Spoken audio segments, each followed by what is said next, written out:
Esta es la clase de síntesis donde vamos a ver lo que es la síntesis y degradación del glucógeno, es decir, las vías, tanto la vía catabólica como anabólica, que involucran a, a las partículas de glucógeno.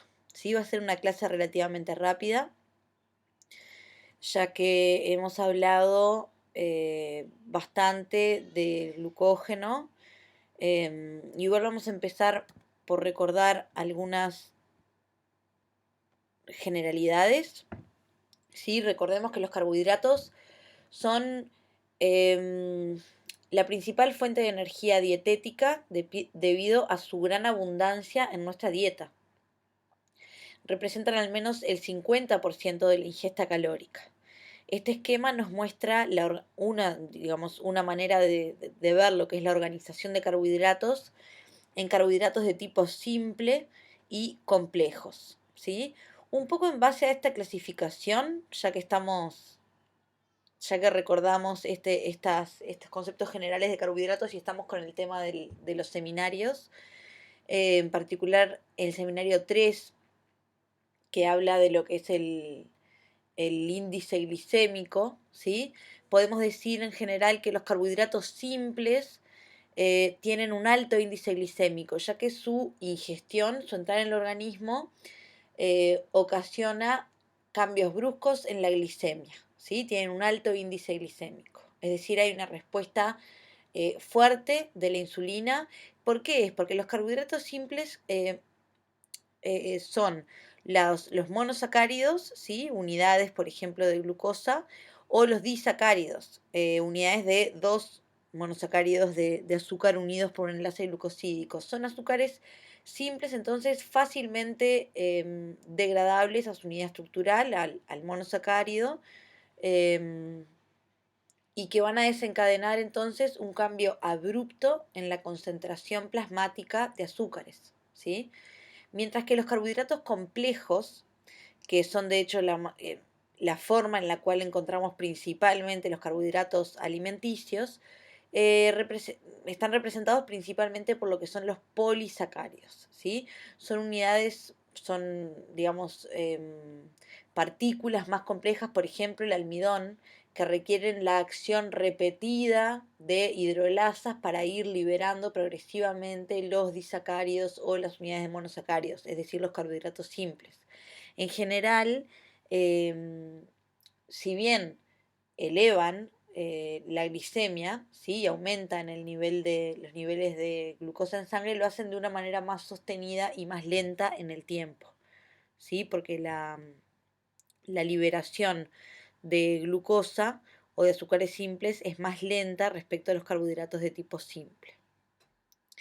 Más allá de eso, recordemos que los carbohidratos que nosotros obtenemos en la dieta son bienes muy preciados, ¿sí? Porque sabemos que hay tejidos que son glucosa dependientes, funcionan exclusivamente, eh, obtienen su energía, su ATP exclusivamente de la oxidación de glucosa, y entonces los carbohidratos son un bien muy preciado.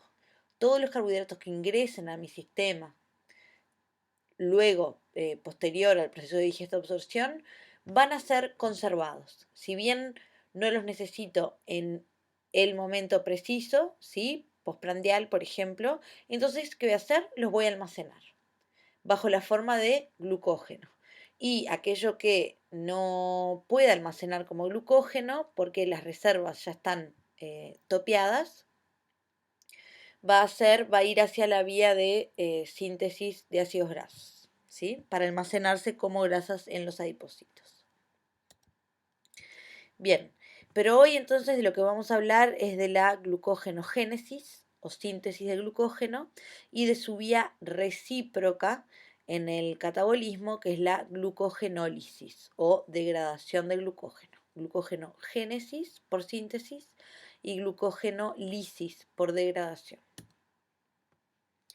Este es un esquema que ya hemos visto en clases anteriores, ¿sí? La glucosa, cuando ingresa en la célula, cualquier tipo de célula de la que estemos hablando, tiene tres vías, tres destinos posibles, ¿sí? Uno es la oxidación vía glucólisis para dar como producto el piruvato. ¿sí? Uno es entrar en el catabolismo oxidativo para obtener energía. Otro es su almacenamiento bajo la forma en mamíferos de glucógeno, ¿sí? Esto va a estar regulado de manera recíproca, estas ambas vías. La insulina va a favorecer el almacenamiento como glucógeno, mientras que el glucagón va a favorecer el ingreso de la glucosa a esta vía, la de la oxidación catabólica o glucólisis. Una tercera vía o un tercer destino posible sería la vía de las pentosas fosfato, donde la glucosa se va a transformar en unidades de ribosa 5-fosfato para la síntesis de material hereditario, así como NADPH, que actúa como poder reductor durante necesario para la síntesis de ácidos grasos. Ya sabemos muy bien, porque lo hemos repetido muchas veces, que el glucógeno se almacena en hígado y en músculo. En hígado puede alcanzar hasta el 6% del peso total del órgano en el periodo postprandial, ¿no? ¿Verdad? Pero tras 12 horas de ayuno aproximadamente, dependiendo del individuo, se calcula que ya se habrían agotado las reservas de glucógeno hepático, ¿sí? En músculo puede alcanzar hasta el 1% del peso total muscular. Esta es una microscopía electrónica que muestra los gránulos, señalizados acá como formaciones más densas, dentro del citosol celular, ¿sí? De un hepatocito, cómo se almacenan en forma de gránulos las partículas de glucógeno. Si vamos a ver la estructura micromolecular, ¿sí? Pasamos de lo macro a lo micromolecular, podemos ver que la organización se da, digamos, el glucógeno, esto lo sabemos muy bien, son unidades repetidas de glucosa, ¿sí? Ustedes saben que en solución la glucosa adopta esta forma cíclica, ¿sí? No adopta su forma lineal de Fischer, sino que adopta esta forma de Howard cíclica, donde este sería el carbono 1, el 2, el 3, el 4, el 5 y el 6 de la glucosa, y un monómero de glucosa se une al siguiente mediante enlaces glucosídicos de tipo alfa 1,4. Bueno, el glucógeno es un homopolímero ramificado, es decir, es un polímero formado por la repetición de una misma unidad, por eso homopolímero y no heteropolímero. Es un polímero formado por la repetición de monómeros de glucosa y que está ramificado. Existen cadenas principales que tienen 2 o 3 o varias ramificaciones, ¿sí? Más adelante vamos a ver un poquito más en detalle cómo es esta estructura del glucógeno. Pero de este modo se empaquetan por partícula de glucógeno, se empaquetan miles de unidades de glucosa, ¿sí? Formando de una manera concéntrica y ramificada, formando partículas que son de las cuales en simultáneo pueden actuar las enzimas que participan en la glucogenólisis, de manera de permitir rápidamente la obtención de glucosa a partir del glucógeno.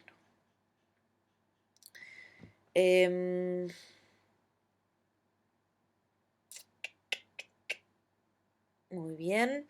El glucógeno tiene ramificaciones, como mencionamos recién, y los puntos de ramificación son de tipo alfa 1,6. El tipo de enlaces es carbono 1 a carbono 6, únicamente el punto de la ramificación, ¿sí? Mientras que las cadenas principales son alfa 1,4, esos enlaces, el carbono numérico está en la isomería de tipo alfa, ¿sí? Y la unión es de carbono 1 a carbono 4 del monómero siguiente, ¿sí? Los puntos de ramificaciones son uniones de tipo alfa 1,6.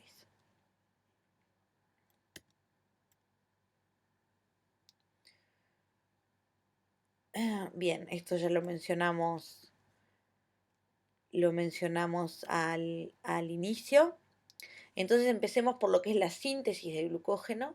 La glucogenogénesis es un proceso anabólico, ¿sí? La síntesis de glucógeno se da en hígado y en células musculares. Su compartimentalización celular corresponde al citosol, es un proceso donde las enzimas necesarias se encuentran todas en citosol. Y cuenta con varias etapas. La primera etapa es la fosforilación de la glucosa por la enzima exoquinasa. Siempre decimos que este es un paso común, digamos, independientemente del destino que vaya a seguir la glucosa. Siempre que la glucosa ingresa a una célula, lo primero que sucede es que se fosforila a glucosa 6-fosfato, ¿sí? Para impedir la salida de la glucosa desde la célula, ¿sí? Para atraparla dentro de la célula. En el caso de que el destino sea la glucogenogénesis, esa glucosa 6-fosfato va a ser actuada o se va a actuar sobre esa glucosa 6-fosfato por parte de una isomerasa, una enzima isomerasa llamada fosfoglucomutasa, que cambia de lugar el grupo fosfato, del carbono 6 al carbono 1, ¿sí? Entonces el segundo paso necesario para la glucogenogénesis, que marca a la glucosa para su destino en la síntesis de glucógeno, es la isomerización a glucosa 1-fosfato. Posteriormente, la glucosa va a ser activada por la adición covalente de un nucleótido llamado uridina difosfato. ¿Sí? Es un nucleótido de uridina, donde la base nitrogenada corresponde a una uridina. Posteriormente se va a dar en sí el paso catalizado por la glucogenosintasa, que es la adición de glucosas activadas a una estructura polimérica, el crecimiento, digamos, la maduración de la partícula de glucógeno. ¿Sí? La glucogenosintasa lo que va a hacer es establecer los enlaces alfa-1,4 que unen un monómero con el siguiente. Y la enzima ramificante va a actuar cuando estamos modelando esa partícula creciente de glucógeno, actúan dos enzimas en simultáneo, la glucogenosintasa, haciendo crecer por la formación de enlaces alfa-1,4 las cadenas principales, y en simultáneo la enzima ramificante, que establece los enlaces de tipo alfa-1,6 de los puntos de ramificación. Este viene a ser el paso 3, que es la activación de la glucosa. ¿Sí? Dijimos que en el paso 2 tenemos, luego de que actúe la isomerasa, tenemos como sustrato de este paso la glucosa 1-fosfato. ¿Sí? La glucosa 1-fosfato vendría a ser esto. ¿Sí? Ven que tenemos el fosfato en rosado y un azúcar. ¿Sí? Pensemos que esto es glucosa. Glucosa 1-fosfato o azúcar fosfato. Este es el nucleótido trifosfato. ¿Sí? Sabemos que es una uridina. La base va a ser una uridina unida a una ribosa y a 3 fosfatos. La reacción que se da es un ataque nucleofílico del fosfato unido al carbono 1 del azúcar sobre uno de los fosfatos del nucleótido trifosfato para formar entonces un nucleótido difosfato unido a la azúcar, es decir, el producto de la reacción que es UDP-glucosa, uridina difosfato glucosa. ¿Sí? Este es uno de los productos de la reacción y el otro producto es lo que conocemos como pirofosfato. Pirofosfato son dos grupos fosfatos unidos covalentemente, ¿sí? Que vienen, por eso están en azul, provienen del nucleótido trifosfato original.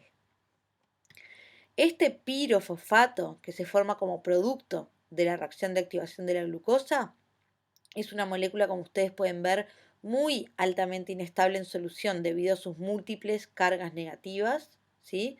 Esta molécula es inmediatamente degradada por una enzima presente en el medio que se llama pirofosfatasa inorgánica, ¿sí? Es decir, que el producto de esta reacción inmediatamente desaparece como tal y por eso esta es una reacción irreversible. ¿Sí? Es una reacción virtualmente irreversible. De ese modo se logra, digamos, dirigir a este nucleótido difosfato azúcar o uridina difosfato glucosa en particular hacia un único posible destino que es la glucogenogénesis. Esta UDP-glucosa, entonces, como les decía, es el sustrato sobre el cual va a actuar la glucógeno sintasa. La glucógeno sintasa es la que va entonces a establecer los enlaces alfa 1,4 que van a ir permitiendo el crecimiento de las cadenas principales de las partículas de glucógeno. La glucógeno sintasa toma como sustrato de uno en uno moléculas de UDP glucosa, ¿sí? Y tiene un sitio donde acomoda una cadena creciente, ¿sí? De unidades de glucosa unidas por enlaces alfa 1,4, ¿sí? Tiene como un canal, digamos, donde acomoda esta cadena de glucógeno creciente y en la reacción se libera uridina difosfato libre y se adiciona una glucosa a esa cadena creciente, ¿sí? Como dijimos antes, va a actuar en simultáneo con la enzima ramificante para establecer los puntos de ramificación que corresponden a una isomería de tipo alfa 1,6. Y es importante también saber que la glucógeno sintasa debe actuar sobre un glucógeno preformado o un cebador. Esto quiere decir, la formación de el inicio del polímero de glucógeno se da sobre una proteína que se llama glucogenina. ¿Esto por qué? Porque la glucógeno sintasa tiene como sustratos al UDP-glucosa y a una cadena creciente de glucógeno, ¿sí? No puede actuar sobre un monómero solo de glucosa para adicionar la primer glucosa que haga empezar a crecer el glucógeno. La enzima ya actúa sobre una cadena que está creciendo, ¿sí? Entonces, el primer paso en la formación de una partícula es la unión por parte de la glucogenosintasa de UDP-glucosa sobre una proteína que se llama glucogenina, que es una es una proteína modificada con una cadena corta de unidades de azúcar, ¿sí? La proteína tiene unidas a un residuo de serina, me parece, 3 o 4 monómeros de glucosa ya unidos por enlace alfa 1,4, ¿sí? Y sobre esta proteína que permanece, cada partícula de glucógeno tiene en su centro una proteína de glucogenina sobre la cual creció de modo concéntrico, digamos, este homopolímero de glucógeno, ¿sí? Por eso dice acá que la glucogenosintasa actúa inicialmente sobre un cebador llamado glucogenina.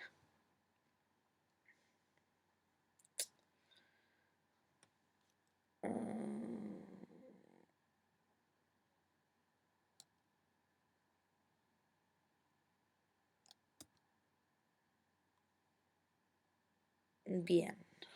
La enzima ramificante lo que hace es tomar fragmentos de 6 o 7 residuos desde un extremo no reductor, ¿sí? Fragmentos de unidades de glucosa que la glucogenosintasa fue formando, tomarlos y desplazarlos para la formación de una ramificación que se va a establecer por un enlace alfa 1,6. Esto es como se piensa hoy en día que es la estructura molecular, digamos, a nivel molecular del glucógeno. La glucogenina se encuentra en el centro y el glucógeno se ordena, digamos, concéntricamente del centro hacia afuera en niveles o en gradas, representados acá por colores. ¿Ven? Primario, como dice al costado. Secundario, nivel terciario, nivel 4, nivel 5. ¿Sí? Acá vemos 5 niveles, pero se piensa que una partícula de glucógeno maduro, tiene hasta 12 hileras o niveles, ¿sí? Para formar la partícula madura. Entonces, fíjense cómo a partir de la glucogenina, ¿sí? Esta sería la proteína de glucogenina de un residuo crítico de serina, se da de manera autocatalítica la formación de un polímero cortito de de glucosas, ¿sí? Este es el cebador, ese cebador es una cadena corta de 6 o 7 glucosas unidas entre sí, ¿sí? Y sobre este cebador comienza a darse el crecimiento de el glucógeno, entonces, por la acción simultánea de la glucógeno sintasa y de la enzima ramificante, ¿sí? Cada cadena principal tiene a su vez dos ramificaciones, ¿sí? Cada una de esas ramificaciones a su vez crece como una cadena principal y tiene dos ramificaciones, ¿sí? Todos los enlaces que unen los monómeros de glucosa en cada una de estas cadenas son de tipo alfa 1 4, ¿sí? Y únicamente tenemos enlaces de tipo alfa 1,6 en los puntos de ramificación. Aquí, aquí, aquí, aquí, ¿sí? Únicamente el nivel superior, que no va a ser este que es el quinto, sino va a ser el 12, si estuvieran todos dibujados, únicamente el nivel superior tiene cadenas no ramificadas. Fíjense cómo aquí no hay ramificaciones desde la cadena superior, ¿sí?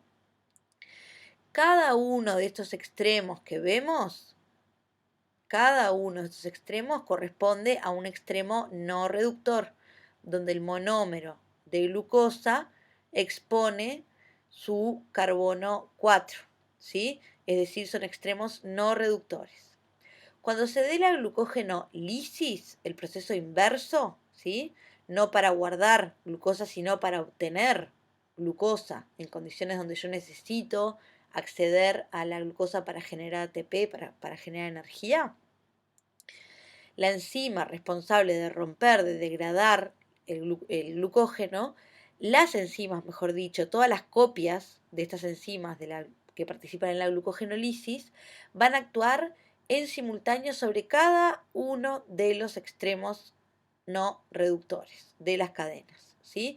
Es decir, que esta ramificación, esta organización altamente ramificada del glucógeno tiene una razón de ser, ¿sí? Evolutivamente es muy importante porque permite obtener de manera muy rápida glucosa cuando la misma es necesaria, ¿sí? Si tuviéramos esta partícula de glucógeno almacenada como una única cadena larguísima de miles de unidades de glucosa, tendríamos que, para obtener las unidades libres de glucosa, depender de la acción de una única partícula enzimática que vaya cortando sucesivamente un monómero tras otro. Mientras que esta organización, tal como se da en nuestros hepatocitos y nuestras fibras musculares, permite la muy rápida obtención de glucosa a partir del glucógeno. Entonces, ¿cuál es el costo energético de la síntesis de glucógeno? Dijimos que la glucogenogénesis es un proceso de tipo anabólico, con lo cual necesariamente tiene un costo energético, ¿sí? Guardar glucosa tiene un costo energético, igual la célula lo hace porque esa glucosa, esa energía va a ser devuelta con creces cuando podamos acceder a la glucosa guardada. En la primera reacción consumimos un ATP, la primera reacción es la catalizada por la exoquinasa, ¿sí? La fosforilación a glucosa 6-fosfato. Luego la isomerización a glucosa 1-fosfato no consume, es una isomerización simple, no consume energía, pero la activación de glucosa 1-fosfato a uridina difosfato glucosa sí consume un ATP, ¿sí? Con lo cual, por cada molécula de glucosa incorporada al glucógeno, ¿sí? Se consumen 2 ATPs. El costo energético de la síntesis, bueno, va a depender del tamaño que tenga la partícula de glucógeno en sí. Si yo les dijera la cantidad, cuántas miles de unidades tiene una partícula de glucógeno, ustedes podrían calcular cuál fue el costo energético de la síntesis. Pero con saber que por cada glucosa agregada, por cada glucosa que se agrega, se gastan 2 ATPs, entonces ya es entonces suficiente para tener una idea del costo energético de la síntesis de glucógeno. Recuerden que cuando realicemos tras la glucogenolisis la glucólisis aeróbica de esta glucosa, vamos a estar recuperando o vamos a estar sintetizando hasta 32 moléculas de ATP por molécula de glucosa. Bien, entonces subía el proceso inverso, la glucogenólisis, ¿sí? Es la degradación del glucógeno, corresponde a una vía catabólica y depende también de dos enzimas. Una es la glucógeno fosforilasa y otra es la enzima desramificante. Como ya se están imaginando, la glucógeno fosforilasa actúa sobre los extremos no reductores, ¿sí? Liberando en cada paso, tras cada paso de actividad, libera una unidad de glucosa libre, ¿sí? Reacción que es llevada a cabo mediante una fosforilación, como vamos a ver ahora, mientras que la enzima desramificante actúa sobre los enlaces de tipo alfa 1,6.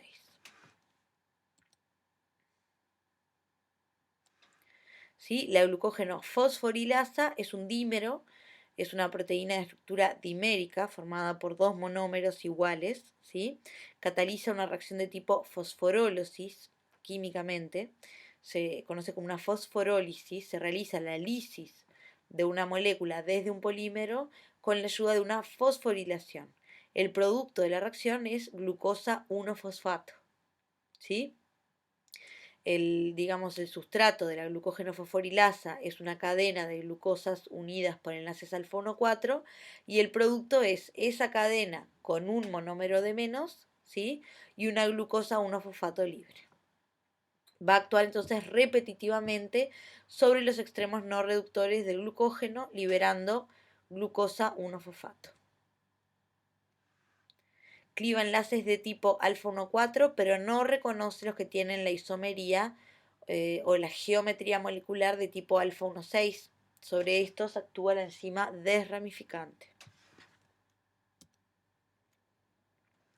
La glucógeno fosforilasa se va a detener 4 residuos previos al punto de ramificación, ¿sí? Acomoda al polímero hasta 4 residuos previos al punto de ramificación.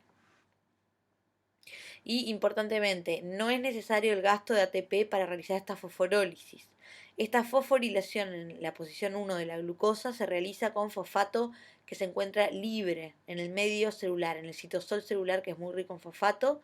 La enzima está adaptada para utilizar este fosfato libre en una reacción que es favorable, ¿sí?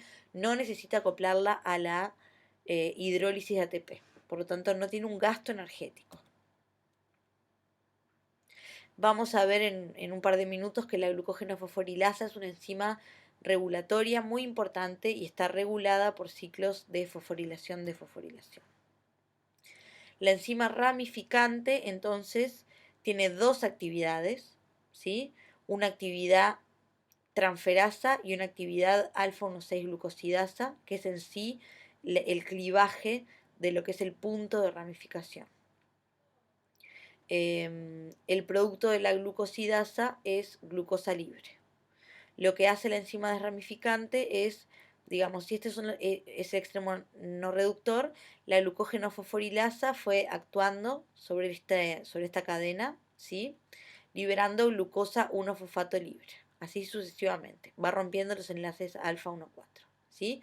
Hasta que llega a una distancia de 4 unidades de glucosa desde el próximo punto de ramificación, ¿sí? Aquí ya se desprende de esta rama, ¿sí? Esta glucógeno fosforilasa, el sitio activo se desprende, la proteína se desprende de esta rama y va a actuar sobre otro extremo no reductor, ¿sí? ¿Quién se une ahora? La enzima desramificante, que lo que hace es con su actividad transferasa tomar los monómeros marcados en amarillo, es decir, los últimos residuos menos el propiamente dicho, el rosado, que es el de la ramificación en sí, y los transfiere hacia otra cadena, hacia otro extremo no reductor, lejos de un punto de ramificación, ¿sí? Sobre estos, entonces ahora sí puede seguir actuando la glucógeno fosforilasa hasta que esté en este punto nuevamente, ¿sí? Y la enzima desramificante a continuación va a actuar con su actividad glucosidasa para ahora sí clivar el enlace alfa 1,6.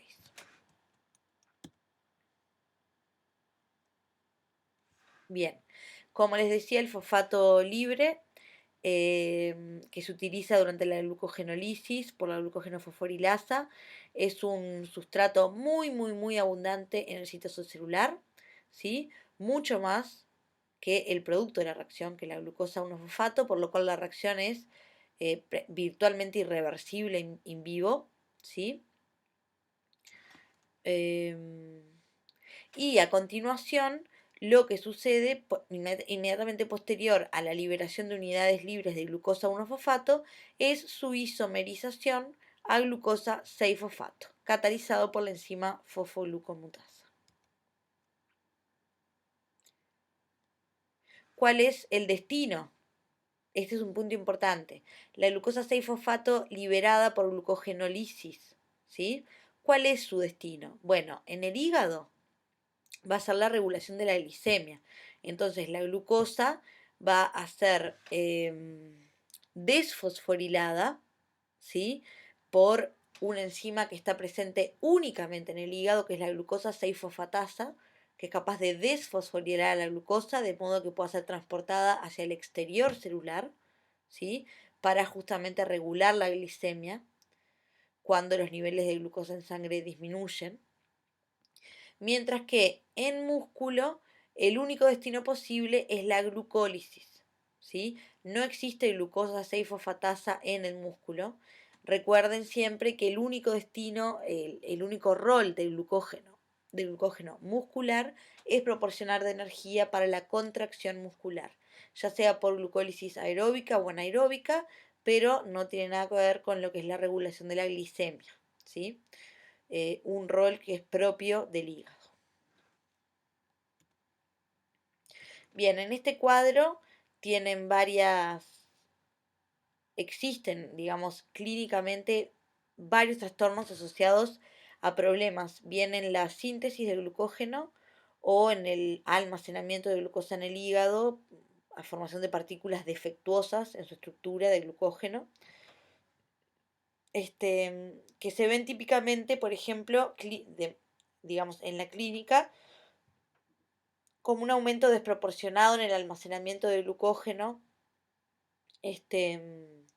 o como un problema en el acceso a la glucosa a partir del glucógeno cuando es necesario. Sí, acá tienen resumidas varias enfermedades y las enzimas afectadas, ¿sí? De casi todas ellas hablamos en el transcurso de esta presentación. Y finalmente, la regulación de la glucogenólisis, ¿sí? Que es un proceso muy regulado. ¿Por qué? Porque es fundamental para el mantenimiento de la glicemia. Se da a dos niveles. Uno es covalente y otro es de tipo alostérico, ¿sí? La glucógeno fosforilasa, que es la que cataliza, dijimos, la formación de glucosa 1-fosfato a partir de la partícula de glucógeno, ¿sí? Libera los monómeros libres de glucosa desde el glucógeno, adopta dos formas posibles, ¿sí? Una se conoce como glucógeno fosforilasa A, que es la forma activa, ¿sí? Activamente está liberando glucosa. Y otra es la glucógeno fosforilasa B, que es una forma menos activa, ¿sí?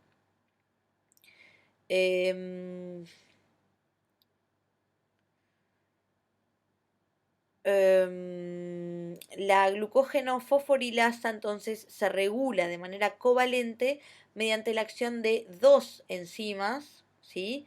Que están sujetas a regulación hormonal. La fosforilasa B quinasa es la que fosforila a la forma B o menos activa hacia su forma A activa. La fosforilasa B quinasa se ve activada por glucagón y por adrenalina. Esto tiene sentido, ¿sí? Que esta enzima glucógeno fosforilasa se active en respuesta al glucagón, que lo que señaliza es que necesitamos aumentar la glicemia, ¿sí? Mientras que la insulina de manera indirecta, pero sí la insulina activa a la fosforilasa A fosfatasa, que es la que lleva a la forma desfosforilada de la enzima, ¿sí? formando así la forma menos activa o fosforilasa B. Esto en cuanto a lo que es la modificación covalente de la glucógeno fosforilasa, que se basa en fosforilación, desfosforilación, ¿sí? Va a estar activa cuando esté fosforilada y al desfosforilarse va a estar en su forma menos activa. A su vez, la forma activa de la glucógeno fosforilasa, la fosforilasa A, está sujeta a regulación alostérica. Esta forma activa expone un sitio de modulación alostérica de unión a la glucosa. Es decir, que de este modo la enzima, la glucógeno fosforilasa A, actúa como un sensor de glucosa.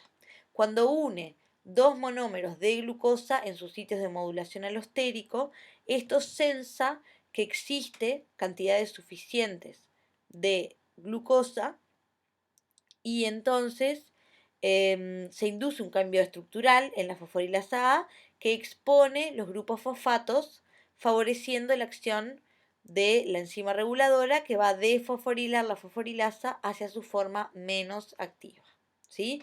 Es decir, se enlentece la degradación del glucógeno, ¿no verdad?, en respuesta a altas concentraciones de glucosa libre, que son sensadas de una manera entonces alostérica. Bien, esto es realmente un trabalenguas, ¿no? La parte de la regulación. No se los voy a preguntar al detalle, pero sí tienen que conocer las generalidades, ¿sí? La regulación de la glicemia depende de estos procesos de fosforilación y desfosforilación de la glucógeno fosforilasa, ¿sí? Y a su vez de la modulación alostérica de la isoforma A de la fosforilasa, ¿tá? Y esto es importante que lo sepan. ¿Y cuál es la acción de la insulina y del glucagón? Es decir, el proceso, la glucogenólisis se va a ver estimulada por insulina o por glucagón. Esas son cosas que ustedes tienen que saber, ¿sí? Bien, cualquier consulta a través de la plataforma.